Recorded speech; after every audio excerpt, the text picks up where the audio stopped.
নমস্কাৰ প্ৰিয় দৰ্শক, স্বাগতম জনাইছো RNA নিউজ আসামলৈ। এই মুহূৰ্তত এটা বিশেষ খবৰ আপোনালোকক জনোৱাৰ চেষ্টা কৰিম। প্ৰিয় দৰ্শক,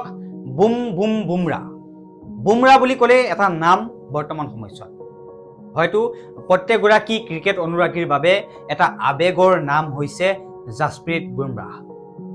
ইতিমধ্যে ভাৰতীয় টি20 বিশ্বকাপ দল জয়ী হৈ সাউথ আফ্ৰিকাৰ বিৰুদ্ধে জয়ী হৈ ভাৰতত যোৱাকালিৰ দিনটোত এক উখল মাখল পৰিৱেশৰ মাজত উপস্থিত হল আৰু তাৰ পাছতে ৱাংখেৰে ষ্টেডিয়ামত এক বিশাল অনুষ্ঠান টিম ইণ্ডিয়াক আদৰিবলৈ লাখ লাখ জনতা গোট খাইছিল আৰু ৱাংখেৰে ষ্টেডিয়ামত প্ৰত্যেকগৰাকী খেলুৱৈক সোধা হৈছিল একোটাকৈ প্ৰশ্ন। এইবাৰ বুমৰাক সুধিছিল এটা প্ৰশ্ন, সেই প্ৰশ্নটো কি আছিল আপোনালোকক জনাম। আৰু টি20 বিশ্বকাপত ইতিমধ্যে তিনিগৰাকীকৈ তাৰকা খেলুৱৈয়ে অৱসৰ ঘোষণা কৰিছে, ৰোহিত শৰ্মা, বিৰাট কোহলি আৰু ৰবীন্দ্ৰ জাদেজা।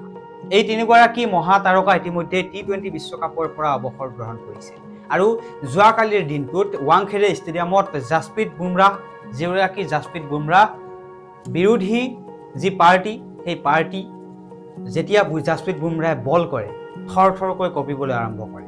সেইগৰাকী জাসপ্ৰীত বুমৰাহক প্ৰশ্ন কৰা হৈছিল যে ইতিমধ্যে ৰোহিত শৰ্মা, বিৰাট কোহলি আৰু ৰবীন্দ্ৰ জাদেজাই অৱসৰ ঘোষণা কৰিছে। জাসপ্ৰীত বুমৰাক সোধা হৈছিল, আপুনি কেতিয়া অৱসৰ গ্ৰহণ কৰিব? জাসপ্ৰীত বুমৰাহে কি উত্তৰ দিলে এই মুহূৰ্তত আপোনালোকক সবিশেষ জনোৱাৰ যত্ন কৰিম। বুমৰাহেও ল'ব নেকি অৱসৰ? লাখ লাখ অনুৰাগীৰ আগত ক'লে অৱসৰৰ সময়। বুমৰাহ। কালিৰ ৱাংখেৰেত ষ্টেডিয়ামত বুমৰাহে হাতত মাইক লোৱাৰ লগে লগে গুঞ্জৰি উঠে বুমৰাহৰ নামেৰে। বৃহস্পতিবাৰে ৱাংখেৰেত ষ্টেডিয়ামত বিশ্বকাপ বিজয়ী টিম ইণ্ডিয়া খেলুৱৈসকলক সম্বৰ্ধনা জনোৱাৰ উদ্দেশ্য এক অনুষ্ঠান অনুষ্ঠিত হয়। ৱাংখেৰে ষ্টেডিয়ামত বন্দে মাতৰম গীত গাই টিম ইণ্ডিয়াৰ খেলুৱৈসকলে বিজয় পেৰেডৰ সামৰণি মাৰে। ইয়াৰ পিছত খেলুৱৈসকলক মঞ্চত মাতি সন্মানিত কৰা হয়।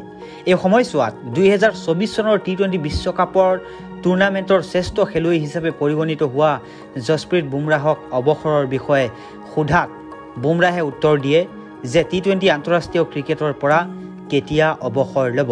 2024 চনৰ টি20 বিশ্বকাপ খিতাপ দখল কৰাৰ পাছত টিম ইণ্ডিয়াৰ তিনিগৰাকীকৈ প্ৰবীণ খেলুৱৈয়ে টি20 আন্তঃৰাষ্ট্ৰীয় ক্ৰিকেটৰ পৰা অৱসৰ গ্ৰহণ কৰে। এই তালিকাত আছে একাদিক্ৰমে ৰোহিত শৰ্মা, বিৰাট কোহলি আৰু ৰবীন্দ্ৰ জাদেজা। ইয়াৰ পিছত এতিয়া বুমৰাহেও অৱসৰৰ কথা মুকলিকৈ সদৰি কৰিছে।